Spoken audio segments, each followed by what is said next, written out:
ഇപ്പോൾ ചില കുഞ്ഞുങ്ങൾ ഒട്ടും തീരെ വാശി പിടിച്ചുകൊണ്ടിരിക്കും, നമ്മൾ പറഞ്ഞാലും കേൾക്കില്ല, വീണ്ടും എഗെയിൻ ആ ഒരു ഇറിറ്റേറ്റിംഗ് ആയിട്ടുള്ള ക്യാരക്ടർ അതായത് നമ്മളോട് കാണിച്ചാൽ അപ്പം വീണ്ടും വീണ്ടും ഇങ്ങനെ ഓരോ കാര്യങ്ങൾ ചോദിച്ചുകൊണ്ട് തന്നെ ഇരിക്കുക. അപ്പം നമ്മളോട് ചെയ്യുന്നതിന് ഒരു ടൈമർ കൊടുക്കുക, ഇല്ലാന്നുണ്ടെങ്കിൽ കൗണ്ടിങ് ചെയ്യാൻ പറയാം. ഇതൊക്കെയാണ് ഒരു ടെക്നിക്ക് എന്ന് പറയുന്നത്.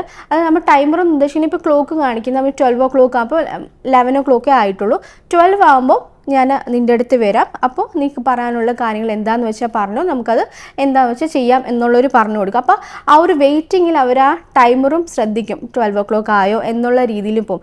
മാത്രമല്ല വേറൊരു രീതിയാണെങ്കിൽ കൗണ്ടിങ്. ഒരു 4-5 years ഒക്കെ ആയിട്ടുള്ള കുട്ടികൾക്കാണെങ്കിൽ കൗണ്ടിങ് അവർക്ക് അറിയായിരിക്കും, 1 2 3 4 കൗണ്ടിങ് അറിയായിരിക്കും. അതിപ്പോൾ 20-25 വരെയൊക്കെ അറിയാവുന്ന കുട്ടികളാണെങ്കിൽ നമുക്ക് ബാക്ക്വേർഡ് കൗണ്ടിങ് കൊടുക്കുക. അപ്പോൾ നമ്മളൊരു ടൈം പറഞ്ഞു, 12-ന് ഞാൻ നിൻ്റെ അടുത്ത് വരും എന്നുള്ള ടൈം പറഞ്ഞു, കൃത്യമായിട്ട് തന്നെ നമ്മൾ ആ ടൈം ശ്രദ്ധിച്ചിരിക്കുകയും വേണം. കാരണം 12 കഴിഞ്ഞിട്ട് നമ്മൾ പോകാണ്ടിരിക്കാനായിട്ട് ശ്രദ്ധിക്കും.